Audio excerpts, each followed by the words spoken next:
మా ప్రభుత్వం వస్తే ఇసుక ఉచితమంటూ ఎన్నికలకు ముందు ఊరు వాడ తిరిగి హామీ ఇచ్చిన చంద్రబాబు అధికారం దక్కిన తర్వాత ఆ హామీని నిలబెట్టుకోలేదని ప్రజా సంఘాల నాయకులు విమర్శిస్తున్నారు. చంద్రబాబు తీరు పైన పటారం లోన లొటారంలాగా ఉంటుందనే విషయం మరోమారు నిరూపణ అయిందని వారు మండిపడుతున్నారు. మరింత సమాచారం మా ప్రతినిధి మధు అందిస్తారు. ఇసుక పైన కూటమి ప్రభుత్వం చెప్పేది ఒకటి చేసేది ఒకటిలాగా కనిపిస్తూ ఉంది. ఇసుక ఫ్రీ అని చెప్పేసి గతంలో చెప్పినప్పటికీ ఎక్కడా ఇసుక ఫ్రీ దొరకడం లేదు. దీంతో భవన నిర్మాణ కార్మికులు కూడా పని లేకుండా ఉండే పరిస్థితి అయితే నెలకొంది. చిత్తూరు జిల్లాలో పక్కనే ఇసుక ఉన్న అవి పూర్తిగా డిమాండ్గా ఉండడంతో పార్టీ కార్యకర్తలే కూటమి కార్యకర్తలే ఈ ఇసుకను అధిక ధరలకు అమ్ముతుండడంతో ఇసుక కొరత ఏర్పడింది. దీనిపై మనతో మాట్లాడేందుకు కార్మికులు ఉన్నారు. సార్ చెప్పండి, ఎలా చూడాలి ఇసుక ఫ్రీ విధానం అని చెప్పారు, ఇప్పుడు 20,000 పెట్టినా దొరకడం లేదు, ఎలా చూడాలి? ఈరోజు మనకు 10 కిలోమీటర్లో 5 కిలోమీటర్లో ఇసుక అందుబాటులో ఉన్నాయి. అయినా కూడా ఈ ఇసుక దందాగా మార్చుకొని వాళ్ళు ఇష్టారాజ్యంగా చేసుకుంటున్నారు. రకరకాలుగా ఇసుకని అమ్ముకుంటున్నారు. ఇలాంటి అమ్మకాన్ని ఆపేయాలని, మాకు ఇసుకను ఉచితంగా ఇవ్వాలని కూటమి ప్రభుత్వం ఆ రోజు ఇచ్చిన హామీని నిలబెట్టుకోవాలని మేము సిఐటిగా కూటమి ప్రభుత్వం ఇసుక ఫ్రీ అని చెప్పింది. ఇప్పుడైతే డబ్బులు కార్యకర్తలే తీసుకొని ఆ ఇసుక కొరత ఏర్పాటు చేస్తున్నారు, ఎలా చూడాలి దీన్ని? రాజకీయ నాయకులను పక్కన పెట్టి న్యాయంగా ధర్మంగా ప్రతి పేదవాడు సొంత ఇంటి కళను నెరవేర్చుకునే విధంగా నూతన ఇసుక పాలసీని అమలు పరిచే దాంట్లో భాగంగా ఉచితంగా ఇసుక సరఫరా చేసే విధంగా ప్రభుత్వ అధికారులు కానీ రాజకీయ నాయకులు కానీ తీసుకోవాలి. చిత్తూరులో ఉన్నటువంటి ఇసుక మాఫియాను కూడా అరికట్టాలి. పేదలందరూ సొంత ఇంటి కళను నెరవేర్చుకోవాలి.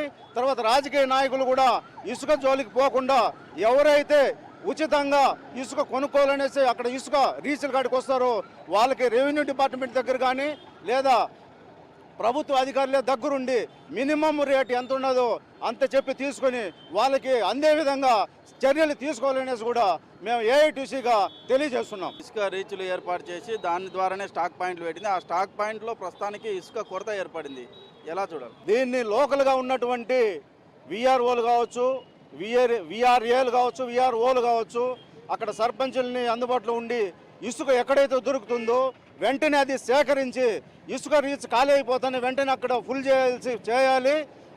అలాంటప్పుడే ప్రతి ఒక్క పేదవాడు అక్కడి నుంచి ఇసుక రీచ్ కాడ వెయిట్ చేయకుండా ఆ ఇసుక లేదనేసి నిరాశ చెందకుండా వెంటనే ఇసుక తీసుకొని పోయేసి వాళ్ళు ఇల్లు కట్టుకునే దానికి అవకాశం ఉంటుంది.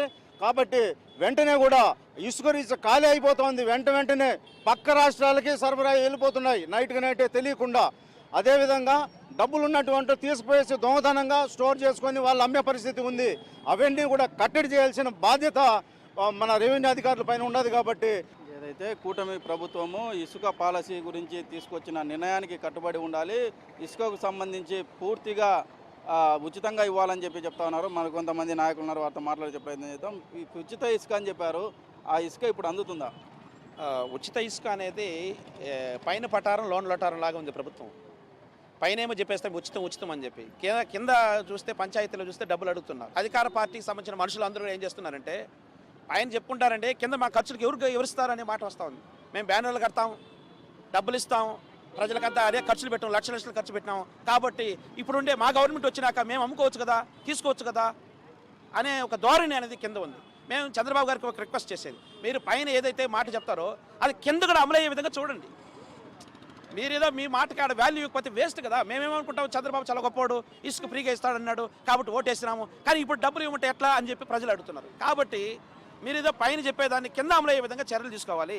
పవన్ కళ్యాణ్ గారికి కూడా చెప్తున్నాం, మీరేమో కొత్త గవర్నమెంట్ కొత్త ఆలోచన చేస్తాను, ప్రజలకంతా మేమే సర్వీస్ చేస్తామని మాటలు గొప్పగా చెప్తున్నారు, కానీ చేతుల్లో కింద స్థాయిల్లో మీరు అనుకున్నంత లేదు.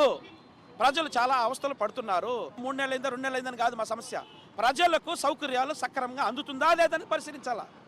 అందుకని మా రిక్వెస్ట్ ఏమంటే, మీరు ఏదైతే ఇసుక ఫ్రీ అన్నారో ఆ ఇసుక ఫ్రీ అనేదాన్ని ఖచ్చితంగా మండలంలో కావచ్చు, గ్రామాల్లో కావచ్చు అమలయ్యే విధంగా చర్యలు తీసుకోవాల్సిన అవసరం. అలా చర్యలు తీసుకోకపోతే ప్రజలు ఖచ్చితంగా మిమ్మల్ని తిప్పికొట్టే పరిస్థితి వస్తుంది, మీకు మరలా గుణపాఠం చెప్పే పరిస్థితి వస్తుంది. కాబట్టి మీ యొక్క చెప్పే మాటల్ని ఆచరణలో అమలయ్యే విధంగా చర్యలు తీసుకోవాల్సిందిగా మేము ప్రజా సంఘాలుగా విజ్ఞప్తి చేస్తున్నాం.